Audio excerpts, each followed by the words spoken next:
What's up, guys? It's Eric from Rare Candy, and today I'm coming at you with my Memphis Regionals tournament report. So I actually just got back from Memphis, Tennessee, which held the largest regional ever in Pokemon history. The event had like an incredible 1,000 players show up in Masters. So this was definitely the hardest tournament I've played in since International. So definitely crazy to see how the game has been growing over the past few years. I remember even back in 2013 or something when regionals only had like 400 people or something like that, and now we're consistently breaking 700, and now this one has a 1,000, which is the size of basically last season's internationals here in the US. So really crazy how big this event actually was, which it's kind of cool, but at the same time, it's a double-edged sword. It does make it actually harder to make day two of the tournament. You had to go 603 or 711 or 720, or of course better than that. So basically, you need 21 match points in order to advance to day two, which is a little bit annoying because traditionally at other regionals, most times you can go 612 and make it in the cut, but this one is going to be a little bit tougher. So, I definitely had my work cut out for me going into this event. So this was a standard format tournament, which means sets all the way from Breakthrough up to the newest set, Crimson Invasion, were going to be legal for play. And this is actually something I was pretty happy about. A lot of people I noticed will complain about a format at the end of it and say it gets a little bit stale and things like that. And I've even mentioned this in other tournament reports I've done, but I actually really like this because it gives players a chance to actually better metagame the tournament and maybe pick a deck that can, kind of beat everything, since the format is very defined at this point. So I really like that about tournaments like these. Yeah, of course, we've been playing with some of these cards for a while, but, like I said, I like how that affects the actual tournament itself and people's deck choices. So, going into this event, some of the big decks that we've been seeing do well, of course, Gardevoir GX, Galissapod GX had won the European Internationals. We still have things like Volcanion floating around. We have Decidueye. In recent memory, though, a deck that I've been seeing pop up more and more is Zoroark Lycanroc, which actually goes on to do very well at this event. But yeah, so a lot of the decks have been kind of set in stone, with a couple of Lycanroc variants popping up, over the past week or so before this event too. So these are the types of decks that basically I'm kind of aiming to beat when I'm picking a deck for this event. So let's talk about my actual deck choice and kind of go through my thought process here. So in my mind, going into this event, the decks that I was personally most anticipating to see at this event were, of course, Gardevoir GX. I think it's the big one that everyone kind of knows would show up. But some other decks I think I kind of expected to see. We're going to be Volcanion, also Decidueye, Zoroark, and Galissapod. I think these were kind of the big decks I thought were going to be most popular. Not necessarily these were the best decks or anything like that, but these were the ones I kind of most expected to see at this tournament. We also had Buzzwole, Lycanroc running around, which was performing well at some League Cups, but I thought these were going to be the big ones I was most likely to encounter. So my thought process is I want a deck that at least goes 50-50, or has a 50-50 matchup with all of these decks or better. And so a couple considerations leading up to the event. Off the top of my head, Gardevoir was always in my back pocket. It's just I thought it was the best deck in format, so of course that's a deck that I was leaning back on. But I didn't want to just, kind of easily just fall into playing Gardevoir. I wanted to explore some other options. The reason Gardevoir was my number one pick before considering other decks, though, was that Gardevoir, I think, just has a good matchup against all these different decks. Volcanion traditionally has been a good matchup. Galissapod, Zoroark, I think is a good matchup. I think specifically the Max Potion version of Gardevoir can easily deal with that deck.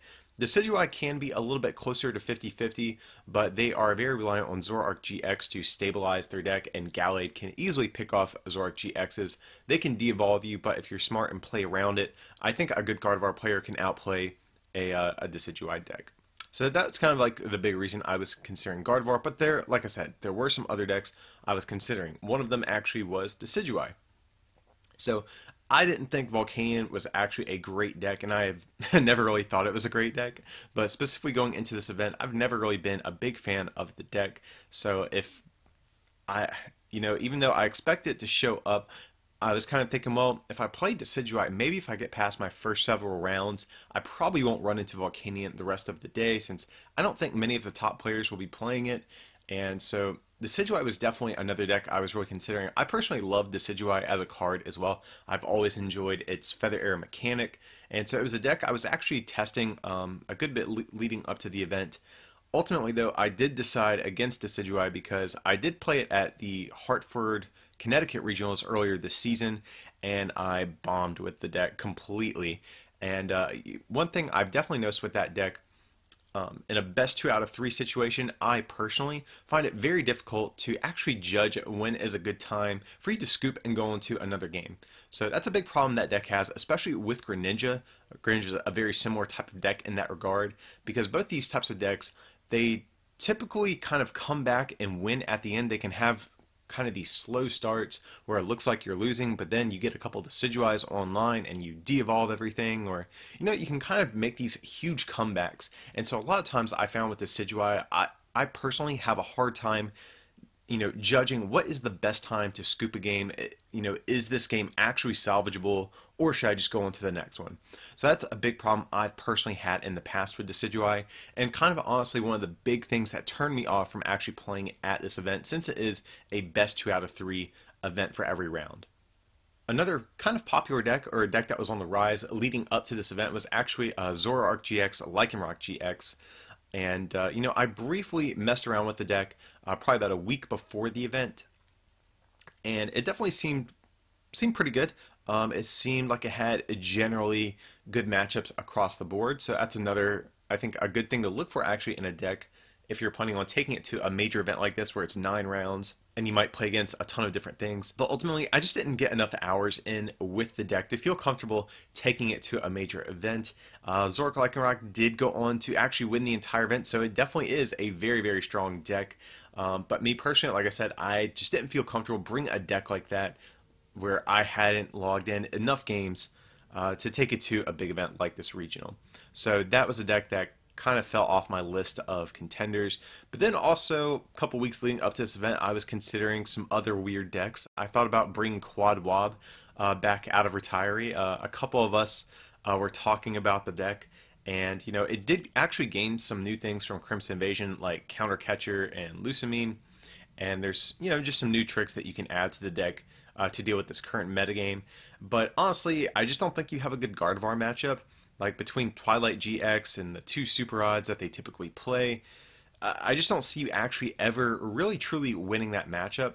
And so if you can't go 50-50 with Gardevoir, I just don't want to play that deck. Other than that, Quad Wob honestly has pretty good matchups against a lot of different decks in the format, but just the amount of insane recovery that Gardevoir plays kind of ensures that you probably won't ever beat it. You might be able to tie, but I don't think you can win a game against Gardevoir, unfortunately.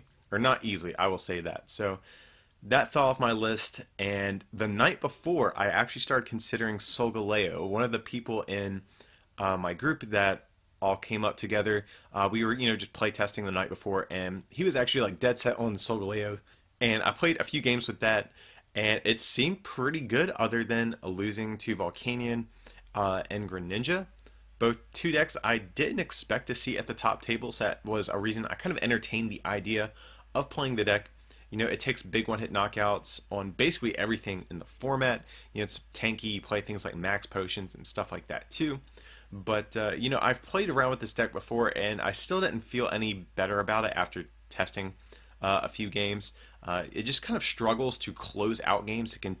Well, actually, I'd say it struggles to start games and close games. Your mid game is typically where you're the best because you have a couple of Solgaleo up and running. You're taking 4 prizes pretty quickly, once you actually have used Soul Burst GX, but it just has a very awkward early and late game, I think, and so it just wasn't gelling with me. I just didn't want to play a deck like that.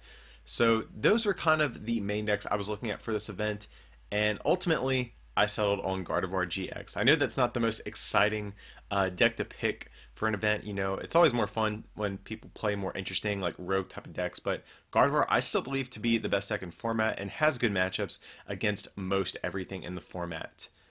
So yeah, I'm going to take you through my actual deck list that I used for the tournament and kind of go over, what I was playing and kind of the reasons for some of my card choices in the list. So even though I did decide on Gardevoir, there's still a couple of different Gardevoir variants to actually choose to take to the event. There's kind of two popular ones at the time of filming. There is the older Sylveon GX variant of the deck, and there's also the newer Max Potion style of the deck, which is the one I ultimately decided on. I have played with the Sylveon version before, and it's still, I think, very good. But I just prefer the Max Potion version because I did expect Buzzwole to also show up at the event, and I do not play Mr. Mime or anything like that, so I wanted to be able to lean on Max Potions to be able to have a better shot against things like Buzzwole and just in general other decks that try to set up to hit knockouts on you. Going on to the Pokemon line, of course, I'm playing 4 Ralts, but I'm not playing 4 of the same ones. I'm playing 3 of the Fairy one from Burning Shadows, but then also playing 1 of the Psychic type Ralts from Breakthrough as well. So the reason for that is I still overall I think I prefer the Fairy type Ralts because its attack costs a Fairy energy, which you are more likely to draw into. So if you are going to be attacking with one of these Ralts, you're more likely to be able to actually attack with the Fairy one.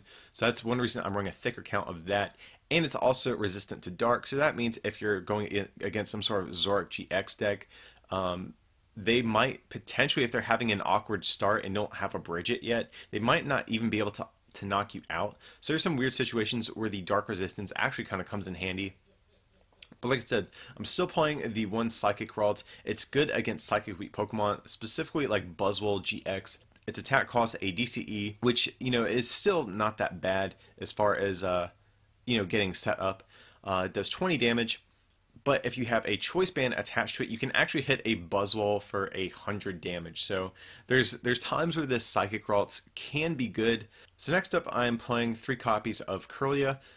Yet again, I'm favoring the Fairy type one just because it is easier to attack with. Its first attack only costs a single Fairy energy as opposed to DCE. But then also it still has that nice Dark resistance. So it forces Zoroarks to have even more Pokemon in play to knock you out. Kirlia has 80 hit points, which means normally Zoroark only needs 3 Pokemon on the bench to be able to knock you out, but this Kirlia forces them to have the 4th. A lot of times they do, but in my games, I actually did have some players being forced to search their deck or play Lele a little bit preemptively just to get down an additional Pokemon to knock out my Fairy type Kirlias. So there's times where that resistance actually did come into play for me. But then I still am playing 1 copy of that Psychic Kirlia because it also has an attack for a DCE and you can hit things for Psychic weakness potentially. So that's why I'm playing kind of like the splits between all of these different Ralts and Kirlias. But of course the main attacker of the deck, Gardevoir GX, playing it for that infinite force attack, 30 times the amount of energy on both active Pokemon. Has Secret Spring, you can attach a Fairy energy from your hand to one of your Pokemon. So Gardevoir, just as good as ever, just a great attacker in the game. But I'm also playing 2 copies of Gallade. For a DCE, you have Sensitive Blade. It does 60 plus 70 more if you played a supporter for your turn. So Gallade is just a nice little backup attacker. Also, with how insanely popular Zoroark GX was at this event, Gallade definitely comes in handy against those types of decks too.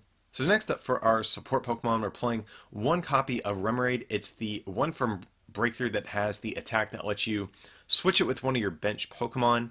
Honestly, I probably should have played the other one just because for the same energy cost that lets you discard a Stadium. So I think that one might have been a little bit better. But, I didn't think too much of it whenever I was putting the deck together. But then I'm, of course, playing 1 Octillery from Breakthrough as well for that nice Abyssal Hand ability. Lets you draw until you have 5 cards in your hand. And if you have Gallade out, of course you can use that nice Premonition Abyssal Hand combo because Gallade does have the ability Premonition, lets you look at the top 5 cards and rearrange them in any order. So of course you can do that and then draw exactly what you want with Octillery. Also was playing 1 copy of Alolan Vulpix for that Beacon attack. So just for 0 energy, you get to search your deck for 2 Pokemon, put them into your hand. So ideally on turn 1 you play Bridget, grab your Alolan Vulpix as one of the Bridget targets, then pay an energy and retreat into Vulpix and use its attack for 0 energy. So that's kind of the reason we play that. So especially if you go second, this attack is very, very powerful. You can start grabbing your evolutions immediately for next turn, or if you have a dead hand, you can always grab yourselves a Tapu Lele.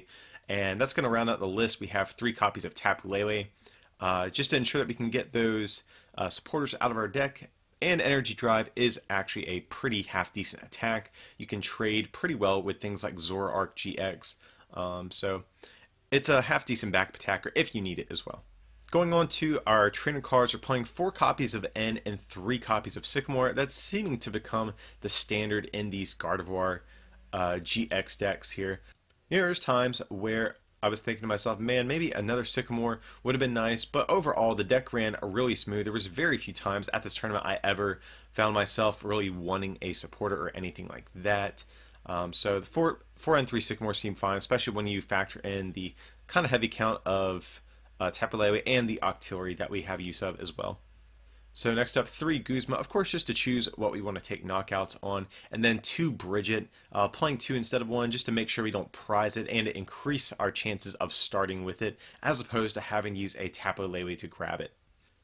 Then for item cards, we're playing, of course, 4 Ultra Balls to search out Pokemon, 4 Rare Candy to skip the Kirlia evolution and go straight into our Gardevoirs and Gallades, 3 Max Potion. This is kind of an interesting choice. Traditionally, players have been playing 4 Max Potion in this list, even though there are times where 4 would have been nice. Just in general, just kind of a general rule of thumb is, for me, cards that I play 4 of, they're the types of cards I want to see on turn 1, ideally, or maybe even turn 2. So Max Potion is really not a card I really even want to see much of until the mid-game, when both players have started to get Pokemon, set up and are actually doing damage to where Max Potion can be more meaningful. Now, of course, against certain matchups like Buzzwole, for example, where they put on a lot of early game pressure, playing a 4th Max Potion would have been fine. But, just generally, I think 3 is kind of a sweet spot for me, and I've opted to cut the 4th Max Potion for extra copies of different cards. So that's the reason I'm playing 3 Max Potion, especially is great in the mirror match. So if you're playing against another Gardevoir deck, what you can do is you can attach just a single Fairy Energy and hit them for like 60 or 90 or something like that, depending on how much energy they have on their Gardevoir. They'll attack back for a similar number.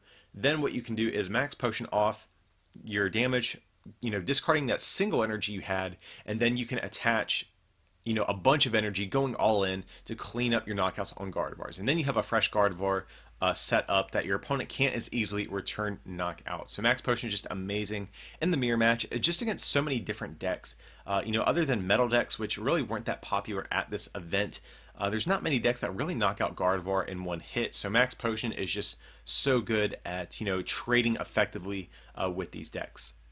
So next up, 2 copies of Choice Band, of course, just to do some extra damage.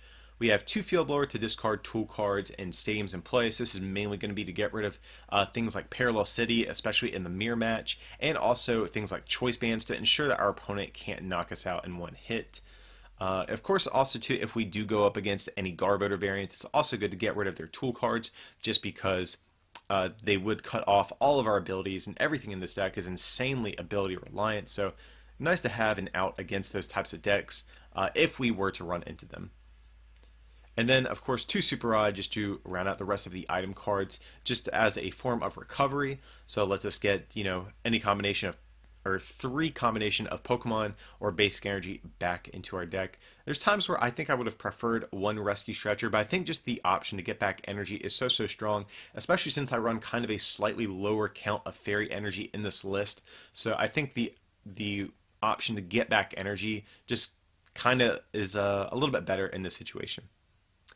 And the last trainer card in this list is going to be 2 copies of Parallel City. So this is actually a card that I debated on going up to even 3 counts of.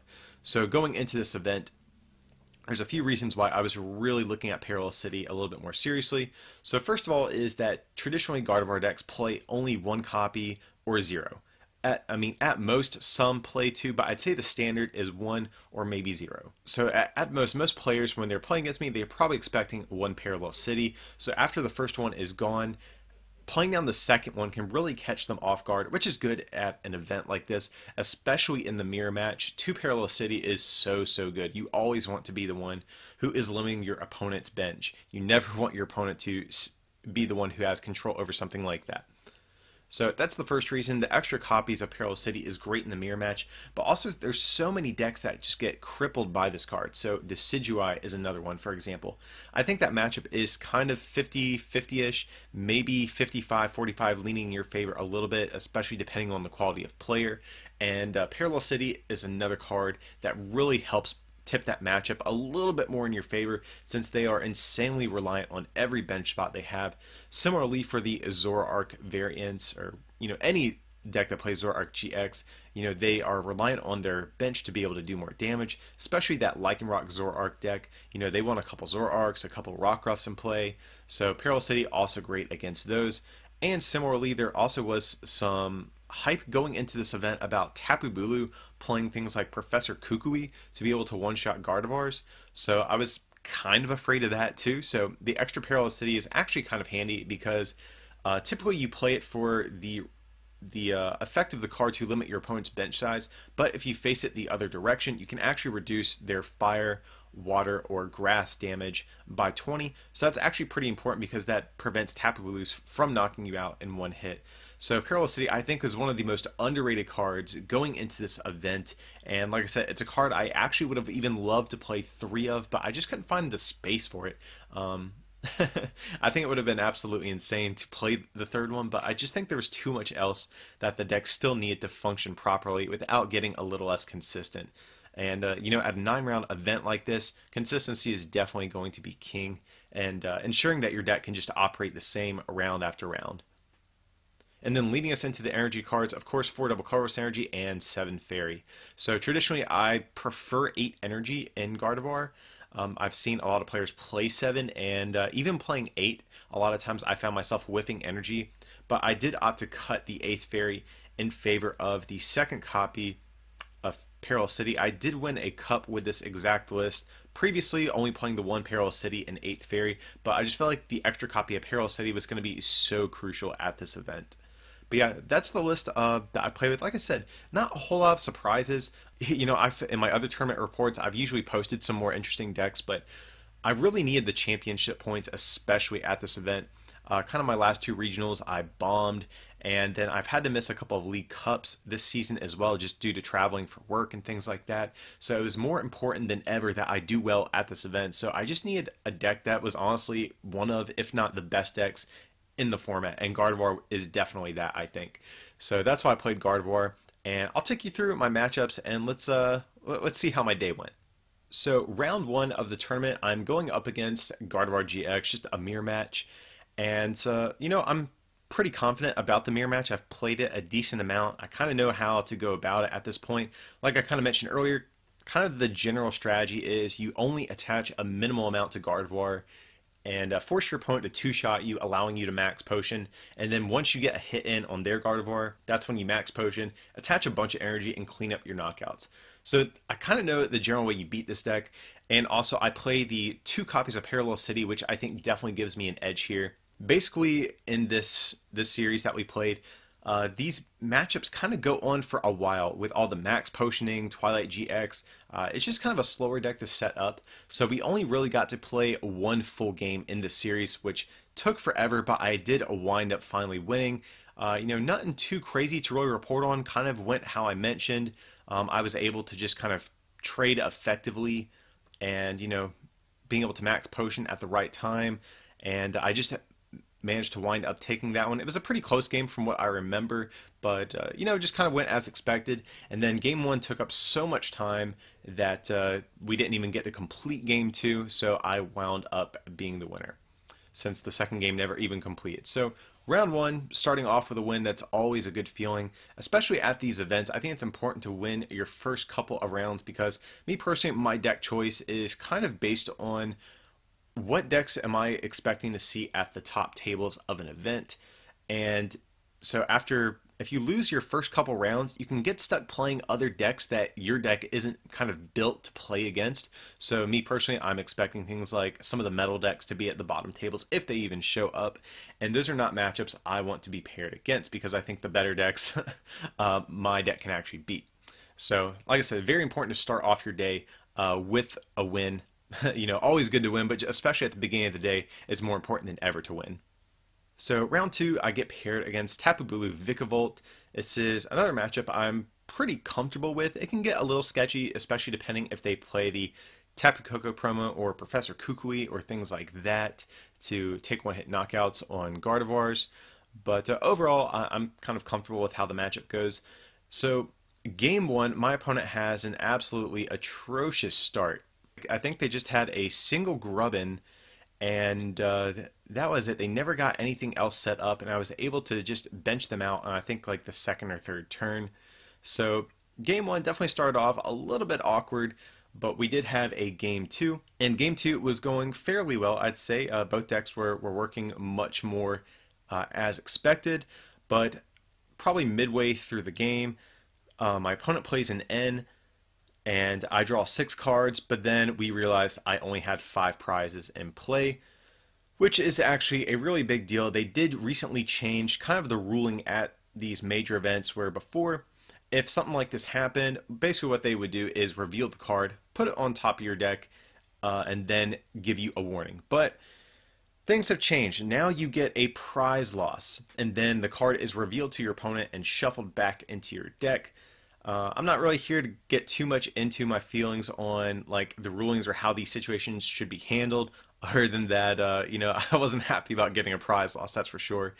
And the prize loss was actually ended up being kind of a major thing in this game, to be honest, because previously my opponent had taken an odd amount of prizes. So I was forcing my opponent into a 7-prize game, but after the prize penalty that was issued to me, my opponent was able to go back on to even prizes, and from there all they had to do was knock out 2 GXs to win the game. So basically our second game wound up being extremely close. It was basically, do I get the Guzma to finally win, or, I just need like one card basically to end up finally sealing the game for myself. But my opponent, before I was able to draw what I needed, they were able to draw, I believe, the Guzma to take a knockout on my Tapu Lele GX to end the game. So this is actually a pretty big deal because, like I said, had I still had an odd amount of prizes left for my opponent to take, knocking out the Lele would not have won them the game, and then afterwards I could have still potentially won the game since I still had a big Gardevoir in play with a bunch of energy and all that type of stuff. So this is a situation where that prize penalty really hurt me, and since game 2 took up so much time, we actually did not have enough time to even complete a game 3. So I was definitely feeling really bummed about this. Ties in particular at this event are really bad too, because like I said, the record that you have to make day 2, you can't go 6-1-2 like a normal regional. So I need to either have 3 ties or basically just 1 tie and 1 loss. And so it just puts a lot of pressure on me this early in the tournament to take a tie. But it is better than a loss though. So I'm going to take it, and hopefully round 3 I have a little bit better luck. So round 3, I actually am going up against one of these Zoroark Lycanroc decks that I've been mentioning. So I honestly haven't tested this matchup too much, since I think this Zoroark Lycanroc deck has really only seen some hype in the last week or 2 leading up to this regional. So I wasn't that prepared. I was having to figure out the matchup kind of as I went along, basically, trying to set up, but still at the same time not overbench too many things, because then Lycanroc GX can knock out your Gardevoirs with its dangerous Rogue GX attack. So it's kind of awkward, but then at the same time you have things like Gallade to where you can one-hit knock out their Zoroark GX.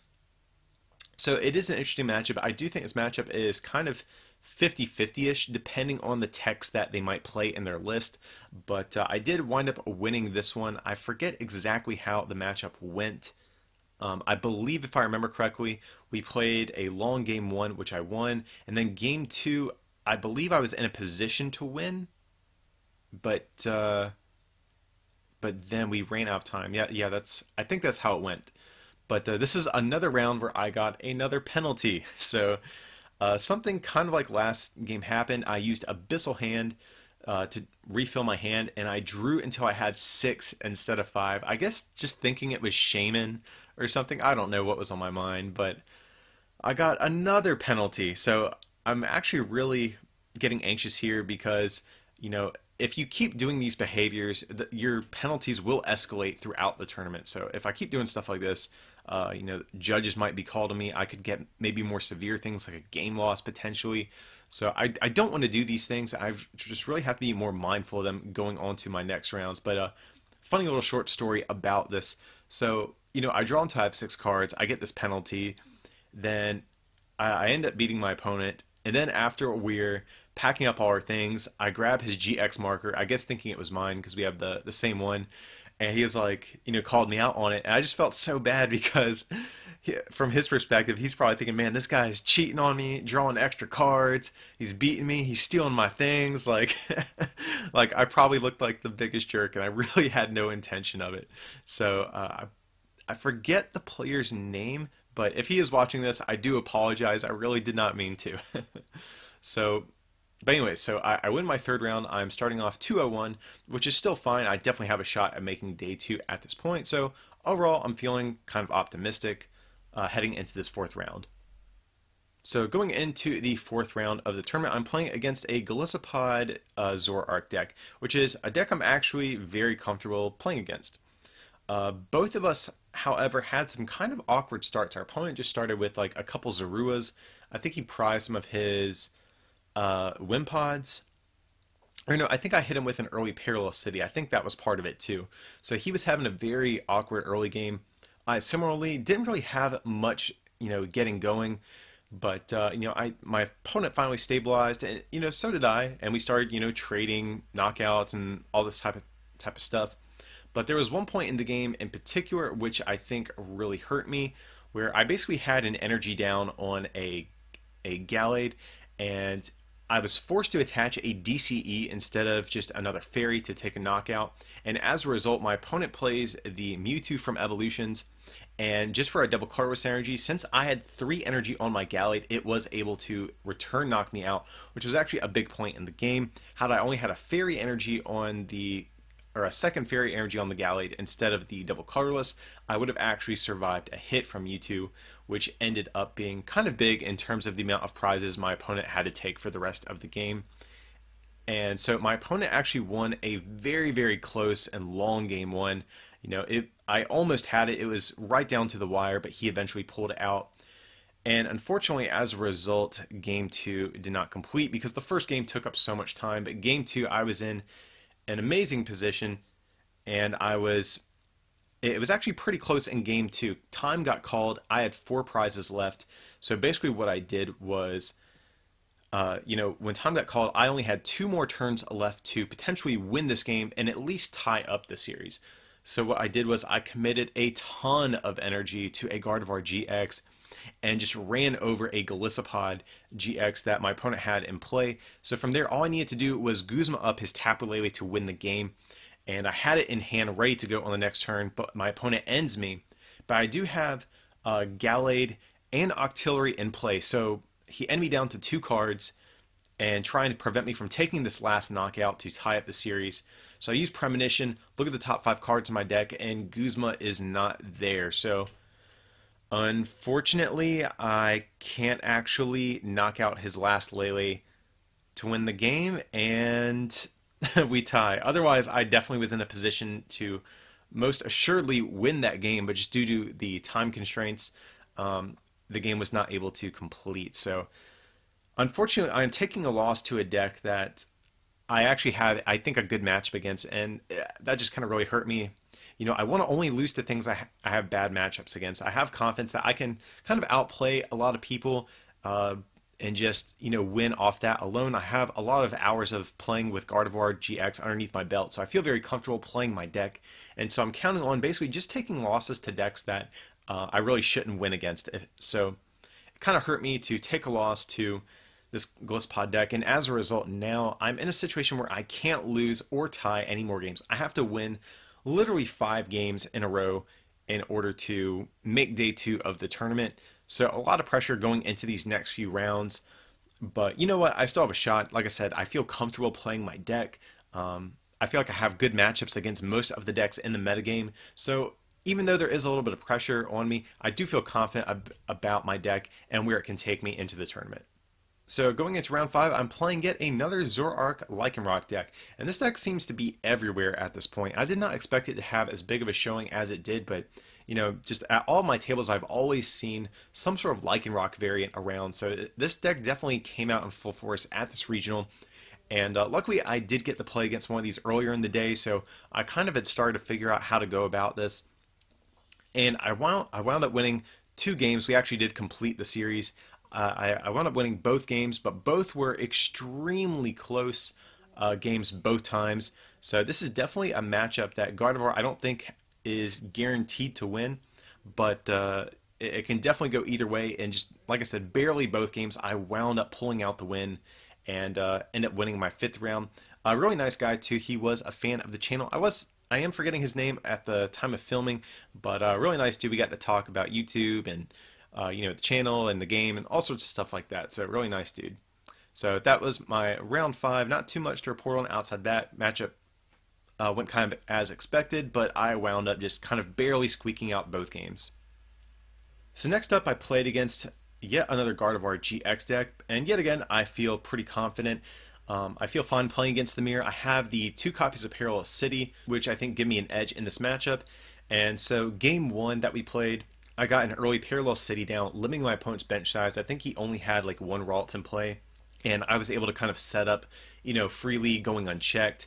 And so game 1, I was just in such a dominant position the entire game. I remember the turn my opponent scooped, I had 3 Gardevoir GX and a Gallade, I think all with 0 damage on them in play. Or maybe only one of them had damage, I forget. But basically I had 3 Gardevoirs and a Gallade. So I think at that point my opponent's just like, you know what, I need to cut my losses going to game 2.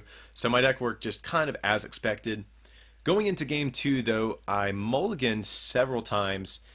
And if I remember correctly, I did not open with Bridget. I could be mistaken there, but I remember having kind of an awkward time getting set up. And my opponent, basically what he did, or no, I think I remember I do open with Bridget actually. Because I remember I had the option to go for an N. So what my opponent did on their first turn, they started with 2 Ralts, and they played Tapu Lele GX going for an N, and then did not play it. So to me, what that tells me is that they have, Rare Candy Gardevoir ready to go.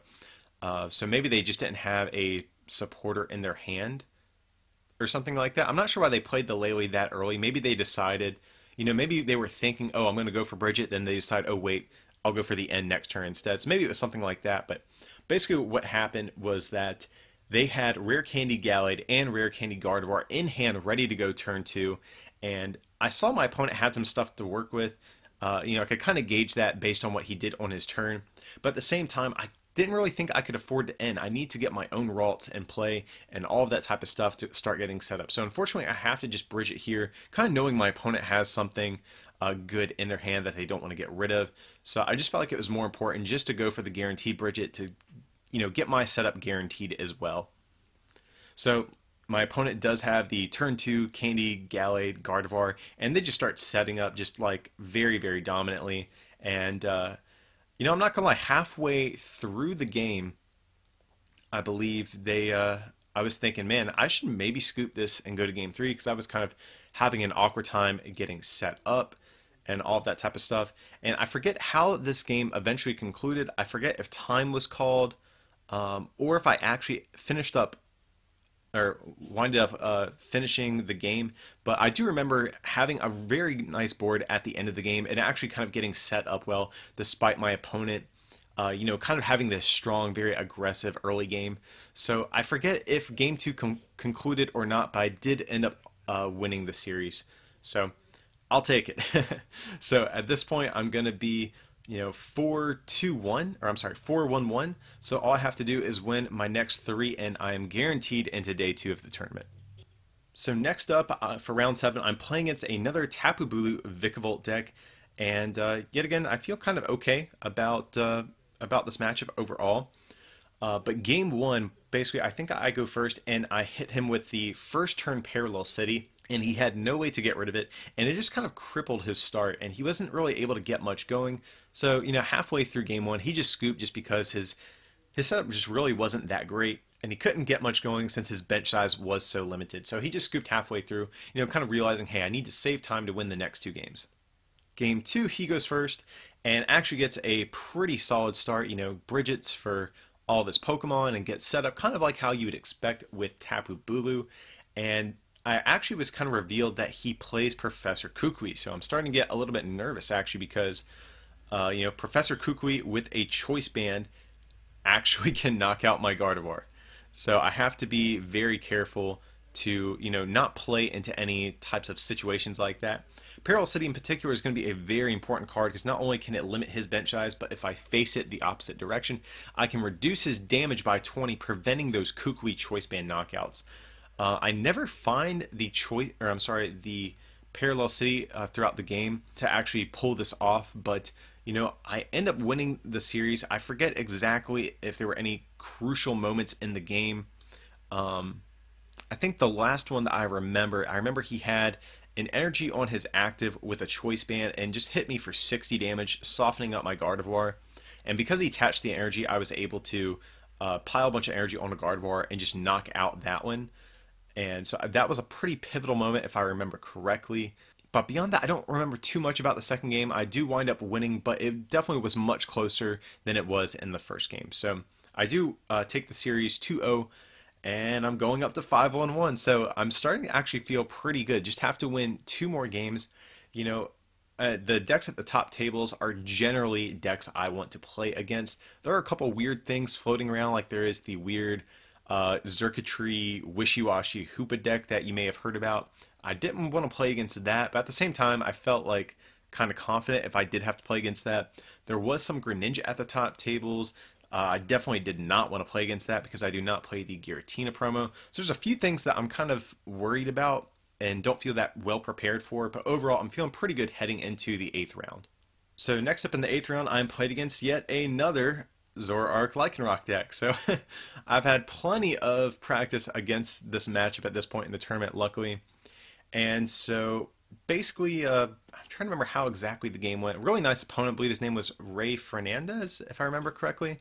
But yeah, super nice dude. Really, pleasant to play against, which is always nice at a tournament, especially this late in the day. Everyone's getting serious. They have to win these last couple ones to make day 2. So it's nice to play against someone who has like a kind of a pleasant aura to them at least. So game 1 was actually insanely close. Honestly, I thought my opponent had won. By the end of the game, I had literally 0 Gardevoir GX in play. I just had 3 Tapu Leles, 2 of them that were both pretty damaged, and 1 that was undamaged. And basically, all my opponent needed was a Guzma and a Double Carlos Energy, I believe, to take a knockout. And my opponent had used 3 of their puzzles of time, and they wound up trading through their whole deck.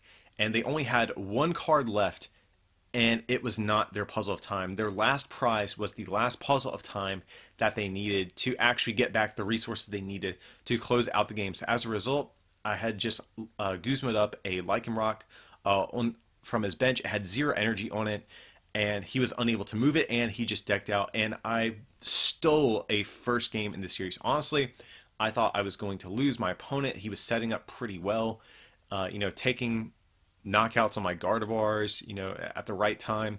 And, I was staying in the game. I was able to pick up some knockouts. But overall, my opponent, I definitely think was going to win. I even considered scooping at one point. But, I was like, I'm going to play this one out. I still have a chance. And not in the way that I thought. So I ended up winning the first game via deck out. And game 1 took forever. And game 2 did not actually complete from what I remember, but even still, I remember game 2, I had just a super dominant board position. I was able to set up without overbenching. I didn't have to rely on things like Tapu Lele to get supporters. So I think I only had like 2 or 3 Pokemon in play at a time.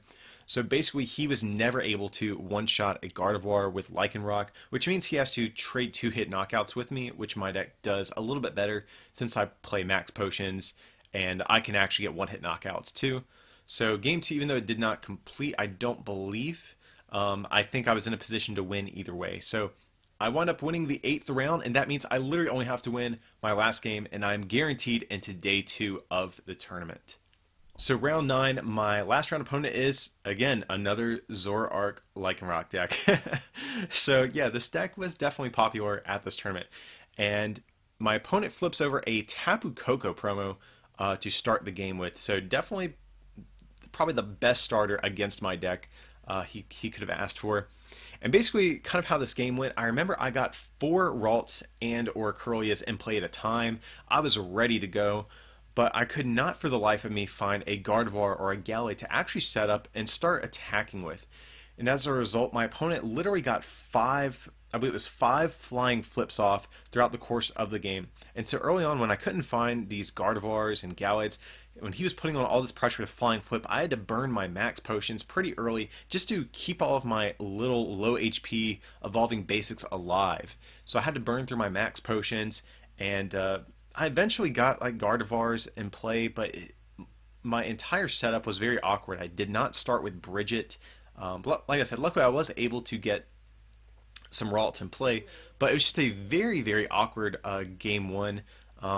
You know, my deck just really wasn't working that well. The whole day, my deck has actually been very, you know, insanely consistent, I would say. I had one game where I do remember now, against that Tapu Bulu Vikavolt player round 7, I got donked our game 2, and then I won game 3. But anyways, so this is like one of the only times today my deck really hasn't been working well, so you know, I stayed in the game for as long as I could, but then there was a point where I was just like, you know what, I'm scooping going to game 2. And similarly, game 2, I just never set up. I don't have Bridget first turn, so I was unable to, you know, get my ideal setup. I had to rely on things like Ends and Sycamores. A lot of times getting rid of resources that I really just did not want to get rid of in order to draw cards. And so game 2, very, very awkward. But there was a point where I was starting to make a comeback. I finally got a big Gardevoir online, and I piled a ton of energy on it and took a big knockout with it, and was kind of saying to my opponent, hey, like, I'm basically going to sweep you if you don't pull some shenanigans off on your next turn. Because I think I had 3 bench Pokemon in play or something like that, and it was possible for my opponent to get a knockout on it with Lycanroc, but they would have needed several pieces in order to actually make that combo happen for them. So I felt like, you know what, I can just go all in with this Gardevoir and just sweep them, since they might not be able to knock me back out.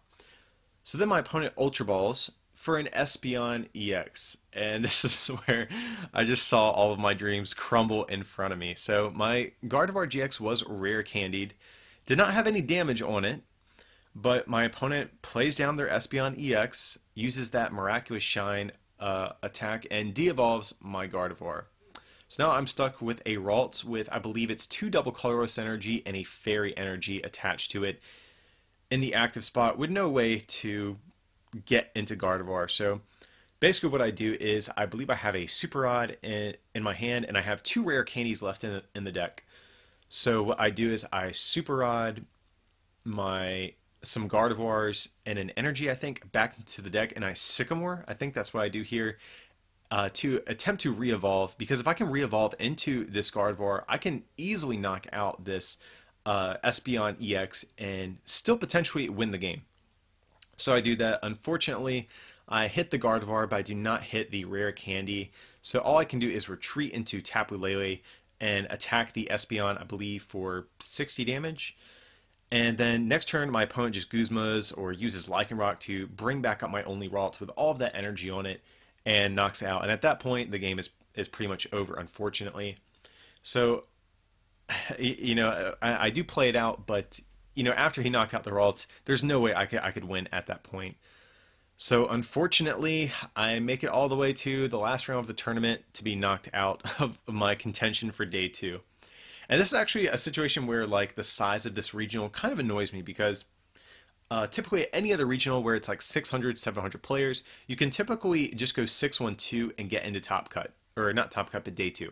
So both of us were 6-1-1 going into the last round of this event. Had this been any other regional, we could have probably both safely ID'd into day 2, and we would have been fine. But because of the sheer size of this tournament, less players would have made it in. Or, you know, it forces us to have better records to make it into day 2 of the tournament. So this is an issue where the size of the tournament really negatively affects my chances of getting into the second part of the tournament. And even though championship points trickle down further as the size of the event increases, the amount of players allowed into day 2 does not, which is kind of actually a little bit of an annoyance, which we could maybe talk about in a different video or something. But, you know, that's just how it is. And as a result, I do not wind up making day 2 of the tournament, but if nothing else, you know, I do manage to get top 64. I finished 56th, and I managed to get myself some championship points and also some booster packs as well. I think I got a half box of Crimson Invasion. So I did not go home empty-handed, and the big thing I needed from this tournament was championship points. Like I mentioned earlier, you know, going into this regional, I really needed to do well because I did poorly at my last 2 regionals and I had to miss some League Cups, so I need the championship points to keep myself on track for my Worlds invite. So I didn't walk away empty-handed. So overall, the deck ran great the entire tournament, really outside of that game I got donked. And then that last round of the tournament, the deck set up just kind of as normal. I rarely ever whiffed the turn 1 Bridget. You know, I got set up just kind of as expected. So if you guys want a consistent Gardevoir list to play, I would say play this. It's definitely still a good deck, I think. And I don't really have any regrets about playing it. Like I said, the deck worked good. Just a little bit of bad luck there at the end of the tournament, but that's just how it goes sometimes. Even the most consistent lists can have awkward games sometimes. You know, even in top 8, I believe it was Ahmed Ali was playing Zoroark Lycanroc, which I would say is one of the most consistent decks there are because you have trade, you have a heavy count of Bridget. If I remember right, I think people were telling me he completely bricked, and his whole deck is based around consistency cards, so it happens to, you know, even the most consistent decks out there. But overall, like I said, happy with my placement. I didn't walk away empty-handed, which was kind of the goal of the event. And also the final standings for this tournament were pretty interesting as well. There wasn't actually a single Gardevoir GX that made it into the top 8, which was a little bit surprising since I think Gardevoir is still definitely one of the best decks in the format. But if you can see from the final standings, you can just see how ridiculously crazy the showing of Zoroark was, and more surprisingly, the amount of decks that played Lycanroc GX, which was extremely surprising as well. You know, Lycanroc GX is a card, honestly, for a while I felt has been really solid. I mean, even back in our Guardians Rising set review, you know, we talked about how good it was, and, you know, up until now, it just hasn't really had that much of a chance to shine. But, you know, I'm really glad to see that Lycanroc is, you know, picking up steam, and that, you know, players are, you know, taking a look at older cards that haven't been seeing play and finding creative uses for them. So if you look at the top 8 here, Zoroark GX, Lycanroc GX winds up winning. Michael Pramawat is actually the person who ended up winning this entire regionals, taking his 7th regional win of all time. So pretty crazy just with that fact alone. But number 2, we have Golisopod GX Garbodor, kind of a deck a lot of people I don't think really played that much this weekend, but I do know Azul's list played like 4 Enhanced Tamer, so I can definitely see how he managed to wind up at the top, since if you look at all these decks, they are very special energy reliant, and just most decks in the current format are, so definitely seemed like an interesting play for this weekend, and it took him pretty far. And then we have some other Zoroark Lycanroc decks filling out this top 8, couple of Buzzwole Lycanroc decks as well, and looks like the one Zoroark GX Golisopod deck there as well. So Zoroark had a huge showing, and Lycanroc also had a huge showing this weekend. So that was my big takeaway. I did not really expect to see that much of Lycanroc this weekend at all. So definitely a card, like I said, people have finally discovered that it has some purpose in this format, and it's definitely going to be a deck that people are going to have to consider, you know, in the future for any other decks they might be building or for any events they might be going to. But yeah, guys, that's pretty much it for my tournament report. Like I said, a little bit anticlimactic. Went 6-2-1. You know, losing that last round means I did not make day 2. Just kind of story of my life. If you've ever watched any of my other tournament reports, I usually always lose like my win and end to get to day 2. So I have a history of choking pretty bad, but nevertheless, like I said, it was a good weekend. I wound up getting some championship points, won some packs, saw a lot of friends this weekend. So, you know, it's always a fun time going to regionals and seeing, you know, your friends and just getting to hang out with everyone and playing a ton of Pokemon. So overall, like I said, a good regional, got some championship points, and, you know, I have to play at a bunch more, unfortunately, to still get my Worlds invite. So you guys probably will see me do some more of these tournament reports, hopefully in the future as the rest of the season progresses. Hopefully I have some better news to report in the future, but like I said, several times at this point, I still had a good time this weekend. But I'll try to wrap it up at this point, guys. As usual, though, feel free to like and subscribe, and any support on our Patreon at patreon.com/rarecandytcg or at our online store, rarecandytcg.com, would be greatly appreciated. But with that, I appreciate you watching, and we'll see you for the next one.